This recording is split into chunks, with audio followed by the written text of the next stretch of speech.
escape from this beautiful landscape that we have behind us.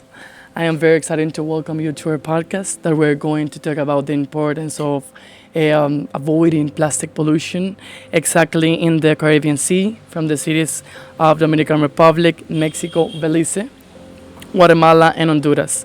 And to address our topic, I present your guest. Name is Jamal Galvez. So welcome. How are you doing? We're going to talk about this kind of topics. And well, hi. How are you? I'm good. It's a pleasure being here. It's always an honor to be able to speak on behalf of the environment, especially in a topic so important as plastic pollution. That's amazing. Well, I want to understand how these countries that we already mentioned, how does plastic pollution affect human life? Plastic pollution is a problem of the world, not just the Caribbean. Unfortunately, the understanding and the belief is that a lot of the plastic pollution that lands on beaches across the Caribbean are often from places not even From near, the land, yeah. or from products not even made in these countries. You'd walk the beach and you'd look at the stickers and labels on some of those products, and you'll find them are from countries far away. So Caribbean is not always responsible for the plastic pollution that we have in the Caribbean, but it's something that is very important that we try to address together, not just individual countries, but on a global scale, as Caribbean countries working together to see what works in other countries, to see if we can implement those in other countries. It's a big problem that requires a lot of togetherness effort. Yeah, exactly. And you're talking about countries. What does this affect the economies of these countries? Most What do you Caribbean, think? I believe most Caribbean countries are dependent on tourism for income. Many tourists come from across the globe to flock the beaches and to swim and snorkel the reef to see fishes, birds, manatees. And nobody wants to be in a water that's polluted, that you to lay on a beach that has plastic all over it. So that deters tourism in a country. Plastic pollution is also significantly impacting the ecosystems in which we strive on. Being a coastal country, we feed from the sea. That's where we do our leisure. It's our place of happiness. It's our place of where we get our food from. And if we're consuming things from an environment that is contaminated, We are talking about human life that you correct, consume all this affects our plastic. life as well. Yeah. Yeah, well, that's interesting. And a part of affecting human life, what effects does it have on the cities and communities of these countries? Detrimental effect, not just from a physical or a standpoint that you can see garbage, it's never welcoming, but from an economical aspect, which is huge for countries like the Caribbean, as I mentioned. A lot of these countries depend on tourism for their, like for instance, Belize's number one income is the tourism industry.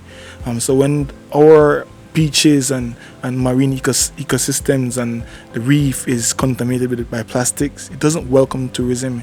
That will eventually see a decrease in the number of tourists that comes to Belize, which eventually affects the local people, the people that does tours, the lady that sells food, the bus that runs, and there's so much people that is connected to tourism that the impact is significant.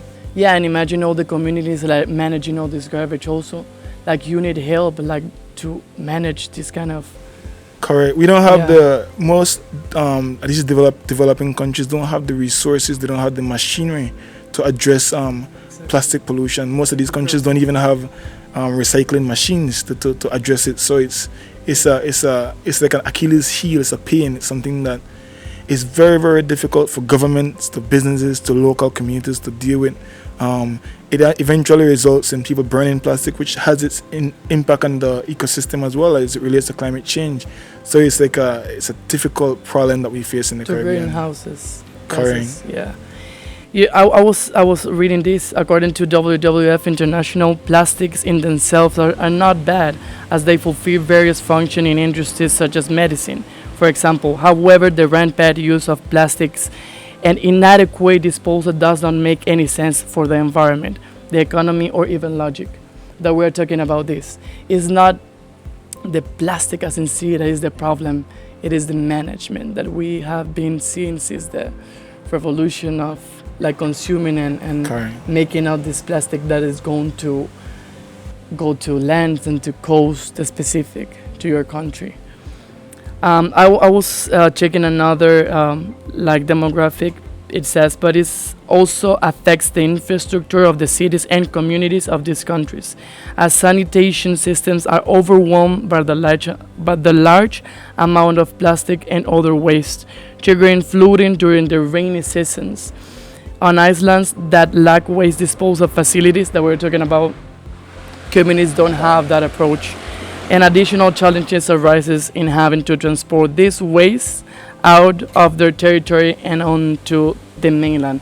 In your country, how you do that manage from the island to what you do with the garbage? It's definitely difficult. Belize has a lot of islands around it. What I feel or what we encourage to do is to not take plastic there in the first place. So these islands try to limit the amount of plastics that they actually take out, so it limits what they have to bring back. On islands, they tend to want to go to more reusable materials and stuff like that, or even refilling your water bottles. A lot of the islands are having gone to a more eco-friendly approach. So they encourage guests to bring along their bottles so they can refill it, as opposed to buying a bottle of water that may end up in the ocean. Single-use plastic, right? Correct. Yeah. But as you mentioned, plastic is the product itself isn't bad. It serves us in many different capacity. Some ways more than one, and the problem is how we handle plastic after we use it. It's the awareness around ensuring that people stash their trash properly, to ensure that it's put in a garbage place, to ensure it's dealt with properly and doesn't end up in the environment. Exactly. Jamal, I know that you're from Belize. I love Belize. I've been there, and I know that you're related to Manatee's program. I love Manatee's. How is related Manatee's with plastic pollution and communities? Because everything is related. Everything has an impact, and we already talk about reefs and this kind of animals that are very amazing. Correct. Plastic pollution is detrimental to all species, all living beings, including seagrasses, the barrier reef. As it relates to manatees are herbivores. They eat about 9 to 10% of their body weight daily. So they're grazers. Oftentimes, manatees will be swimming along the ocean floor, chumming on seagrass, and they are not able to differentiate. They're confused with the bags? Correct. They won't be able to differentiate that that's a plastic in the seagrass, and they may ingest it, which can eventually cause them to choke, die like a child. Have you found like animals with plastic? We've seen they've documented incidents of manatees with plastics in their stomach, whales as well. The other issue is if it doesn't kill them directly, plastics contain toxins. That toxins end up in these animal systems. In the long term. Correct. And the role that manatees play within the ecosystem, as I mentioned, they eat about 9 to 10% of their body weight. So they excrete a lot, and their excretion acts as food for small fishes and crustaceans. And then we eat big fishes.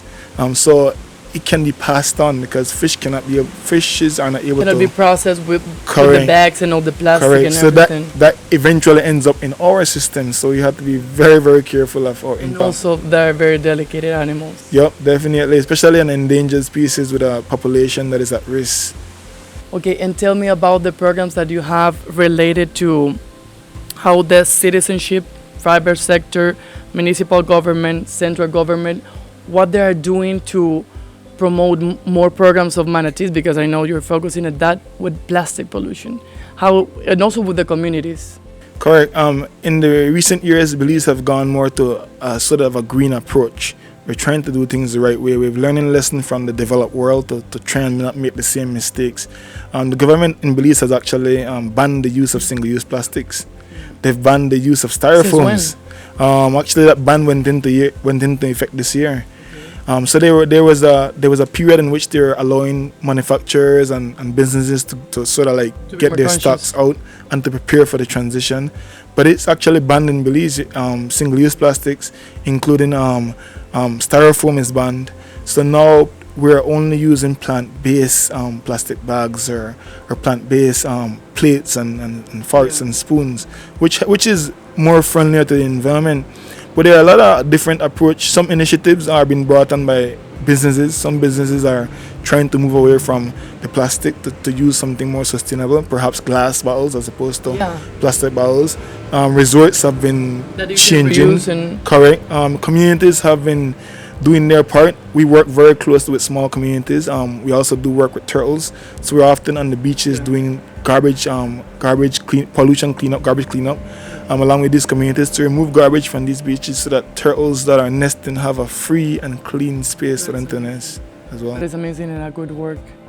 I told you that I went to Belize to see the programs of manatees, and in that time I remember that they were not as much as plastic. Right now, I know that you already told me that everything is changing, but like the time, like how you seen the difference and involving the communities. Definitely, the only way to fight plastic pollution is to get all hands on deck. It's not just a government problem, it's not just a business problem, it's an individual, it's a country problem. So we all have to do our share part to ensure that we're putting plastics in its proper place. Secondly, we need to try and use alternative methods to avoid plastic as best as possible. But really, the reality is bringing awareness into these communities so that they can understand the impacts of plastic pollution, because people don't wake up in the morning and decide to change. Yeah. They had to have some sort of trigger, something may have to have inspired them to want to make a difference or to be a part of it. And people are welcoming it. They understand that by polluting, you're affecting your own health, your own economy, your own health, like everything. It's correct. And it's to me, it's like citizen pride. You want your you want to live in a country that you're proud of. So yes. You want to make sure it's clean. You want to make sure it's a place that people are going to come and enjoy as well. And we as Belizeans, we're very prideful in terms of promoting our country, and we want to ensure that we're giving people the best experience when they visit Belize. Yeah, and Jamal, one question: when should the problem of solid waste pollution be faced? When should the problem be faced? Yes. It should have been faced 20 years ago. So many years ago. But we're here now. We can't dwell on what should have or could have happened. We have to deal with what the situation is now. I think now we start now, not tomorrow, not next week, not by saying today, but yeah, exactly. Yeah. Every single individual has the ability to make that decision. We all have the right to choose. We all have the right to decide where we put our garbage and how we dispose of those garbage. And I encourage listeners to sort of take that responsibility. And also, I believe that the tiny actions, it counts. Yes, it counts. Correct. Don't be mistaken that you at if I'm home. not changing, yeah, exactly. Yeah. Don't be mistaken that you at home basically separating your garbage and recycling and doing the proper things aren't making a difference. Yes. Somebody's looking and somebody's learning from you. So be careful. Of course, that is what we're talking about. That we need companies within municipalities. We need like communities also be involved in this problem, because it's correct. You're doing the change individual, but we need also like correct. The collective. Okay, yeah, exactly. It may seem as an individual, but when all those effort comes together, that's what spark change. Jamal, what message can you give to young people, to the world, and people who follow you, to your program, and also to your country? The message is simple, it's direct, it's straightforward. This is our planet. We only have one planet to live on. There's no second option. The way we treat this planet is the way we should expect this planet to treat us.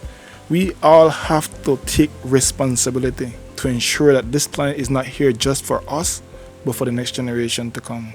That is amazing. That's powerful. And you are doing a great job. Thank you so much, Jamal, for your presence, for your time, and for communicating this type of issues. And thank you so much for the audience that are hearing us, and see you in the next chapter.